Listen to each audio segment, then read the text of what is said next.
Meesken zeggen er heel vreemd van op doet de warrende delzettenwaarden om beide kanten van dit fietspaad.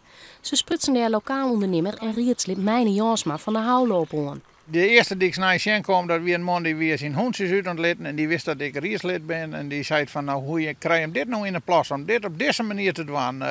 Ik zei nou wat is er dan? Nou, hij zei machine, de boeren het gaat morgen dicht en tot 1 oktober om daar.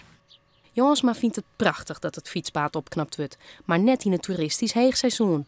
Nevens de gemeente Eerstellingwerf kan het haast net oors, omdat het paad voor 1 oktober kleerwezen mat. Oors rinnen ze een wichtige subsidie mis. Doch kan 1 en oor wel wat toeker ompakt worden, vindt Jansma. Want nou binnen net alleen nog de eigen inwoners, maar ook de toeristen hier de dupe van. Ik ben een toeristische gemeente, daar gaan we praten op. We hebben Apelskeer, met Vogeloe Veen. Wij hebben als Björn hebben we fijn huizen aan de ene kant, Bakkerveenste bossen aan de andere kant. Er zijn ook griezelig volle mensen die hier even terugheen fietsen. De inwoners hadden er grote moeite mee.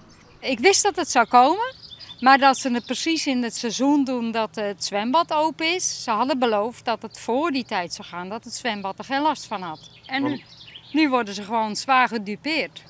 En ook bij het zwembad aan de andere kant van het fietspaad bij Houlewiek snappen ze er niet van. Ik snap hier niks van. 3 maanden lang het fietspaad dicht. De meesten kennen helemaal net komen van Oude Houlen en Donkerbroek en gedeelte van Waskemeer. En trouwens de toeristen die kennen helemaal net het fietspaad van de Blauwe Bosk. Ik snap er niks van hier. De gemeente zal nou nog eens goed zien of het werk net wat sneller kan of dat er andere mogelijkheden binnen om leefhavers van dit fietspaad de simmer terug te helpen.